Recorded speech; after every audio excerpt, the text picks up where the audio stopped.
Hello friend, स्वागत है आपका अपने यूट्यूब चैनल जीएस रोजगार में। यहाँ पर हम डेली स्टूडेंट लाइफ से जुड़ी अपडेट लेकर के आते हैं। तो चलिए बिना देरी किए आज की वीडियो को शुरू करते हैं। वीडियो शुरू करने से पहले वीडियो को लास्ट तक देखें क्योंकि आज बहुत बड़ी जानकारी है। तो चलिए शुरू करते हैं आज की वीडियो। अग्निपथ योजना राष्ट्र हित में है, ये दिल्ली कोर्ट ने कहा है।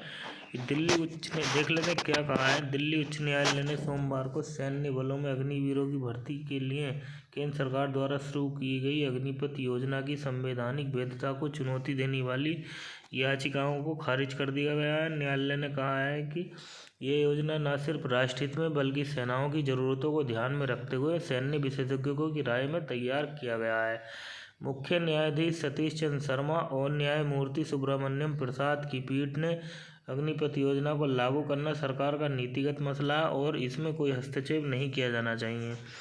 पीठ ने कहा है कि सेना भर्ती की ये योजना जनहित में उठाया गया कदम है। यह योजना भारतीय सशस्त्र बलों को संयुक्त राज्य अमेरिका यानी यूएसए, यूके और फ्रांस जैसे देशों के अनुरूप लाया जाएगा।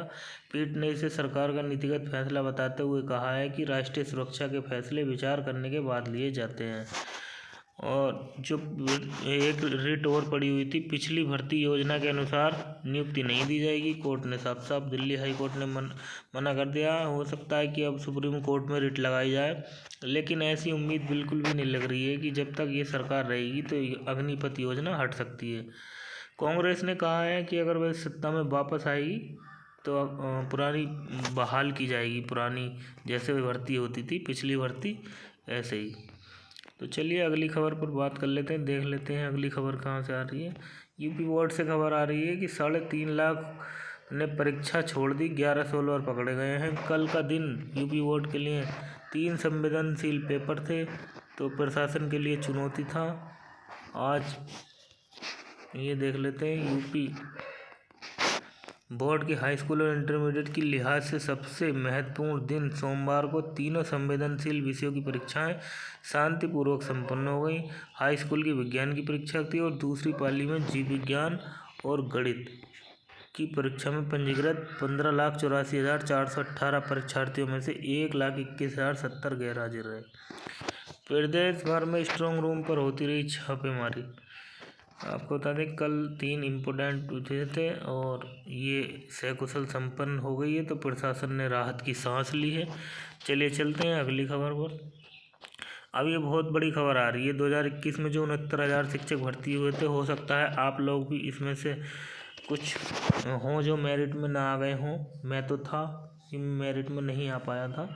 1 अंक देकर नियुक्ति के लिए अभ्यर्थियों ने दिया धरना। 69,000 शिक्षक भर्ती में कोर्ट के आदेश की अवमानना, यानी बता दें हाई कोर्ट ने ये आदेश भी जारी कर दिया है, फिर भी सरकार नियुक्ति नहीं दे रही है। बात कर लेते हैं मामला क्या है। परिषदीय प्राइमरी विद्यालयों की 69,000 शिक्षक भर्ती के 1 अंक विवाद मामले से प्रभावित सैकड़ों अभ्यर्थियों ने सोमवार को उत्तर प्रदेश परीक्षा नियामक प्राधिकारी PNP कार्यालय के सामने धरना दिया था। आज भी धरना देंगे। उनकी मांग है कि 25 अगस्त 2021 तक हाई कोर्ट में याचिका लगाने वाले 1 अंक से मेरिट सूची से वंचित याचियों को 1 अंक देकर जल्द नियुक्ति प्रक्रिया पूरी की जाए। धरना दे रहे याची अभ्यर्थियों दुर्गेश शुक्ला, राम मिश्रा, रोहित शुक्ला, प्रसून दीक्षित ने बताया कि इस भर्ती की परीक्षा में परिभाषा से जुड़े प्रश्न के 4 उत्तरों को गलत बताते हुए 1 अंक दिए जाने की मांग की गई थी। इसके लिए हाई कोर्ट ने याचिका लगाई थी।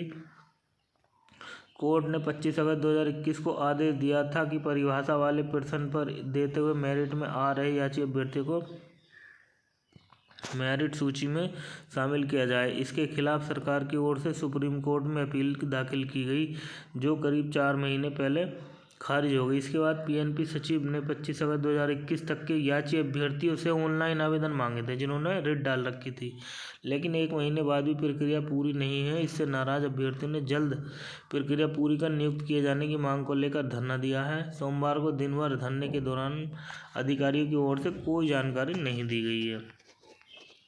ज्येष्ठता सूची की तिथि फिर बढ़ी है, ये खबर आ रही। बेसिक शिक्षकों में नाराजगी, जो जूनियर विद्यालय में कार्यरत शिक्षकों की जो वरिष्ठता सूची है उसमें देरी करने में और इनका प्रमोशन करने में लटकाया जा रहा है। तो ये 69,000 शिक्षक भर्ती से बड़ी खबर थी। आप समझ ही गए होंगे, जिन्होंने रिट लगाई थी उनके ऑनलाइन फॉर्म पड़े थे, लेकिन उनकी नियुक्ति फिर भी नहीं हो रही है, इसलिए ये धरना दिया जा रहा है। चलिए चलते हैं अगली खबर पर। अभी SSC CGL की खबर आ रही है। 1 लाख अभ्यर्थी देंगे CGL की Tier 2 की परीक्षा। आप देख ही सकते हैं स्क्रीन पर। 2 से 7 मार्च तक 77 केंद्रों पर होगी SSC की ऑनलाइन परीक्षा। CGL 2 परीक्षा में यूपी और बिहार के 1,53,000 अभ्यर्थी सम्मिलित होंगे। ये परीक्षा 2 से 7 मार्च तक 16 शहरों में 77 केंद्रों पर होगी। इसका प्रवेश पत्र जारी कर दिया गया है, जिसे अभ्यर्थी डाउनलोड कर सकते हैं। परीक्षा प्रतिदिन 2 पालियों में होगी। पहली पाली में ऑनलाइन परीक्षा तो दूसरी पाली में टाइप टेस्ट होगा। 1,53,000 अभ्यर्थी यूपी और बिहार के CGL टियर फर्स्ट की परीक्षा में देश भर से 3,60,432 अभ्यर्थी सफल हुए, जिसमें से 1,53,000 अभ्यर्थी यूपी के हैं और बिहार के हैं। इस बार पदों की संख्या 37,409 है, इसलिए नौकरी के अवसर भी ज़्यादा हैं। पद बढ़ने के साथ ही परीक्षा के पैटर्न में बदलाव किया गया। पहले Tier 2 में 2 घंटे की अवधि के 2 पेपर होते थे और इसके बाद Tier 2 की पेपर मोड में परीक्षा होती थी। उसके बाद फिर कंप्यूटर प्रवीणता परीक्षा और टाइप टेस्ट होता था। अब इन सभी परीक्षाओं को एक टियर यानी Tier 2 में मिला दिया गया। अब यह प्रश्न पत्र 2.5 घंटे का 2 पालियों में होगा। तो देखते इस बार बहुत बड़ी वैकेंसी इनने दोबारा पद दोगुने कर दी थी 37,400 में। तो जिसकी भी इसमें है भैया टियर फर्स्ट क्लियर कर लिया है, वो जो है अपनी तैयारी और तेज कर दें। अब ये पुरानी पेंशन लागू करने से सरकार का इनकार कर दिया है। सपा ने साफ साफ विधानसभा में पूछा था मुद्दा। विधान परिषद में सोमवार को जमकर हंगामा हुआ। समाजवादी पार्टी ने इस मुद्दे को उठाते हुए तत्काल पुरानी पेंशन को बहाल करने की मांग की, लेकिन सरकार अपनी जिद पर अड़ी हुई है। जवाब में वित्त राज्य मंत्री ने साफ साफ मना किया है कि ऐसा करना संभव नहीं है। तो सपा ने इसका बहिर्गमन कर दिया। सपा के डॉक्टर मान सिंह यादव ने सवाल किया कि पुरानी पेंशन योजना लागू कराएंगे। जवाब में वित्त मंत्री ने मना कर दिया। छोटे पूर्व विधायकों की 25,000 पारिवारिक पेंशन है। यही तो समझ में नहीं आता कि ये लोग अपनी पेंशन बढ़ा लेते हैं, सरकारी कर्मचारी से इतनी दिक्कत क्यों है। अप्रैल में ही बच्चों को मिल जाएंगी पाठ्य पुस्तकें। इस बार जो है स्कूल खुलते ही अप्रैल में मिल जाएंगी, ऐसा शिक्षा राज्य मंत्री ने कहा है। चलिए चलते अगली खबर पर। इलाहाबाद विश्वविद्यालय से खबर आ रही है। शिक्षक भर्ती में आधे से अधिक पदों पर आधी आबादी यानी महिलाएं। इलाहाबाद विश्वविद्यालय में शिक्षकों के रिक्त पद 596 पदों के लिए जारी भर्ती प्रक्रिया के तहत अब तक 22 विषयों में 277 शिक्षकों की भर्ती हो चुकी है, जिनमें ये विषय हैं भूगोल, इलेक्ट्रॉनिक कम्युनिकेशन, पर्यावरण विज्ञान, जिसमें कंप्यूटर साइंस और पूर्व में गृह विज्ञान। 35 पदों पर शिक्षकों की नियुक्ति हुई थी, इसमें 18 महिलाओं का चयन हो चुका है। तो तकरीबन 52% पदों पर महिलाओं ने बाजी मार ली है। आपको बता दें कि ये भर्ती चल रही है। 5 विभागों के 35 में 18 पदों पर महिलाओं का चयन हो चुका है। 22 विषयों में 277 नए शिक्षकों की अब तक हुई है नियुक्ति। भूगोल विभाग में 14 में से 8 पदों पर महिला अभ्यर्थी सफल। EC यानी इलेक्ट्रॉनिक कम्युनिकेशन में 14 में से 4, पर्यावरण में 4 पर 1 महिला। तो ये इलाहाबाद विश्वविद्यालय में भर्ती चल रही है, ये आप लोग सब पढ़ सकते हैं। चलिए अगली खबर पर बात कर लेते हैं। ये भर्ती आ रही है HPSC में 63 पद निकले हैं। हॉर्टिकल्चर के तहत यानी बागवानी, आप जानते हैं इनको, ऑफिसर के पदों पर अवसर है। ये जिसने एग्रीकल्चर से ऑनर्स या BSc कर रखा हो वो इसमें फॉर्म डाल सकता है। इसकी वेबसाइट पर अधिक जानकारी दे सकते हैं। एक कैंटोनमेंट बोर्ड दिल्ली में 40 पद खाली हैं असिस्टेंट टीचर के। जो CTET उत्तीर्ण हो वो इसमें भर सकता है। 21 वर्ष अधिकतम 30 इन पदों के लिए चयन लिखित परीक्षा का आयोजन किया जाएगा। चयन अभ्यर्थी को ₹35,400 से 1,12,400 प्रतिमाह देय होगा। अभ्यर्थी 17 मार्च 2023 तक वेबसाइट पर जाकर आवेदन कर सकते हैं।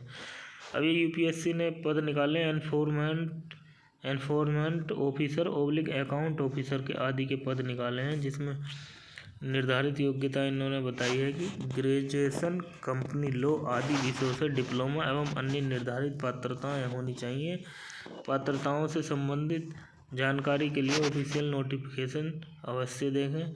चयन के लिए आवेदन में दी गई जानकारी के आधार पर उम्मीदवारों को शॉर्ट लिस्टिंग टेस्ट के लिए आमंत्रित किया जाएगा। इंटरव्यू कुल 100 अंकों का होगा, जिसमें न्यूनतम क्वालिफाइंग वर्गानुसार 40, 45, 50 निर्धारित की गई है। इंटरव्यू में शामिल होने वाले अभ्यर्थियों को मूल दस्तावेज की फ़ोटोकॉपी लाना होगा। तो आप देख सकते हैं इनकी वेबसाइट पर जाके इनका आवेदन शुल्क 25 रुपये है। http://upsc.gov.in पर जाकर। तो दोस्तों आज की ये वीडियो थी। अगर वीडियो अच्छी लगी हो तो वीडियो को लाइक करें और ऐसी और अपडेट पाने के लिए हमारे चैनल को सब्सक्राइब करें। सब्सक्राइब करने में कुछ नहीं जाता यार, प्लीज़ सब्सक्राइब करें। और हमसे जुड़े रहने के लिए हमारे डिस्क्रिप्शन में लिंक है, फेसबुक, इंस्टाग्राम, उसको भी जा कर के आप फॉलो कर लें। तब आप मिलते हैं नई वीडियो में, तब तक के लिए जय हिंद।